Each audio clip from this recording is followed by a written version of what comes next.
Welcome to The Explainer. Today, we're jumping straight into one of the absolute greatest ideological clashes in human history. We so often hear about democracy as an unquestionable good, right? But what happens when the very society that invented it decides to execute its absolute greatest thinker? Who should rule? The many or the wise? It's a simple question. But man, is it explosive. That tension forms the core of our explainer today. We are essentially staging a high-stakes debate between the democratic citizens of ancient Athens and the philosopher Socrates. It's the ultimate showdown, the collective wisdom of the masses pitted directly against the specialized knowledge of the few. Part 1, the ultimate democratic clash. Now, to really grasp this philosophical battle, we first have to ground ourselves in the unique environment where it all went down. We're traveling all the way back to Athens between the early 6th and the close of the 4th century BC. The Greek city-state, or polis, was just a totally unique institutional environment. And geography here was actually a massive determining factor. Greece was divided by mountains and the sea into these narrow valleys, which meant these communities grew up in comparative isolation. The citizens didn't consciously design the city-state overnight. They really organically grew into it. Sure, the city was built around an acropolis for defense, but it evolved into this highly unified, incredibly intimate community where politics was quite literally everybody's business. But here is a super surprising fact about this so-called democracy. The masses participating in this system, they were actually a highly privileged minority. Citizens, who were exclusively free-born Athenian males, made up only about a third of the population. They were supported by a massive class of slaves, making up roughly 50% of the population, doing everything from running businesses to mining silver. Plus, you had another 17% of medics, or resident aliens, who handled commerce but had zero political rights. So when we talk about collective rule in Athens, it's absolutely crucial to remember that this vibrant democracy rested squarely on the shoulders of a disenfranchised majority. Part 2, the spirit of Athens. Let's look at how this intense environment actually built the Athenian argument for collective rule. If you asked a true Athenian democrat to defend their system, they'd tell you point blank, the state exists for the citizen, not the other way around. They build their society on an intense spirit of equality. And we're not just talking about some sterile political equality. It was a true fellowship in the marketplace and the public forum. The state wasn't some distant, abstract bureaucracy to them. It was an intimate community. You were expected to directly participate in crafting the laws. And get this, they actually instituted payment for civic duty. That was a total game changer. It meant even the poorest citizen had the financial freedom to take time off work and actively help run the city. You can brilliantly see this mindset baked right into their language. To the Greeks, the word for unemployment, skol, literally meant leisure. And askolia, their word for business, it simply meant the absence of leisure. Why does that matter? Because an Athenian did not judge a man's worth or his standard of living by his economic output. They judged you by the amount of time you spent participating in social and political affairs. To them, a true citizen was fundamentally a political animal, not an economic one. Part 3, the Socratic rebuttal. Stepping right into the middle of this intensely participatory, fiercely democratic society comes our challenger. Enter Socrates, a stonemason by trade, but a man who completely devoted his life to philosophical discussion. While Athens was busy patting itself on the back over its democratic consensus, Socrates takes the completely opposite podium.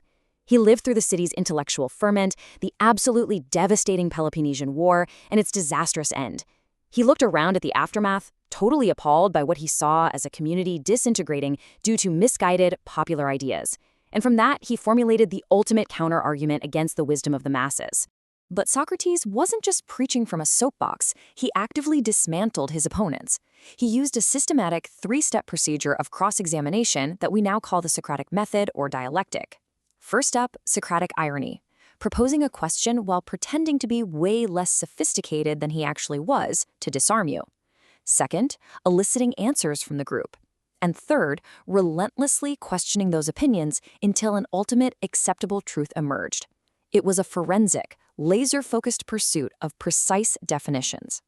Through this dialectic, he established 3 incredible pillars of philosophy. Number 1, he argued that man possesses an immortal soul, nourished not by wealth, but by a moral life.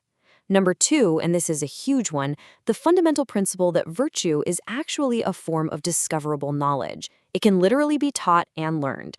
And number 3, because of that, a person has to live a moral life based on rationality, no matter what it might cost them materially. So, this brings us to the ultimate ideological collision. On one side, the democratic Athenian champions government by the many, trusting in a spirit of shared civic duty. But on the opposing side, Socrates fires right back. He argues that in any society, true virtue and intelligence belong only to a dedicated minority. Since virtue is discoverable knowledge, handing the keys of the state over to the uneducated masses isn't freedom. It's a profound injustice. So Socrates' democracy was essentially just government by the non-virtuous. He advocated for government by the wise. Part 4, the fatal verdict. Now, this wasn't just some abstract debate traded over wine. It had very real, very fatal consequences. Picture this. Athens had these massive popular courts, a panel of 6,600 citizens, chosen completely by lot to prevent bribery, holding ultimate power over public officials and the very lives of citizens. There were no public prosecutors. You had to stand up and plead your own case. Well, completely appalled by Socrates' constant, politically motivated attacks on democratic ideals, a popular court charged him with impiety and corrupting the youth. He was judged by the exact masses he criticized, and they ultimately condemned him to death. But here's the stunning twist of philosophical integrity. Socrates had the opportunity to flee, and he totally refused. Even staring down death, his logic in Plato's dialogue Crito remained unshakable. He believed his obligations to the state were just too great for him to repudiate its authority, simply because it was no longer beneficial to him. He showed that while he completely despised the democratic system of majority rule, he profoundly respected his obligations to the state as a citizen. He knew that as a political animal, he owed his very development to the city itself. Part 5, the enduring debate. Socrates chose to forfeit his life rather than compromise his conscience. And the legacy of that choice is staggering. He established the Western tradition that man possesses a soul nourished by the moral life. He laid the absolute foundation for moral education by proving that virtue is knowledge. He demonstrated that true intellectual integrity sometimes requires the ultimate personal sacrifice. And perhaps most impactfully for political history, his execution became the defining event that radicalized his greatest pupil, Plato, entirely against Athenian democracy. It sparked a deep skepticism of majority rule that has echoed through the centuries.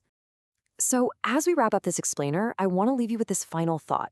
Look at the systems governing us today. Our modern democracy is still wrestling with this exact same tension, that pull between the collective will of the masses and the specialized knowledge of experts.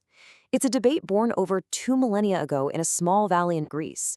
But as you observe the political landscape today, I think it's safe to say the trial of democracy is far from over.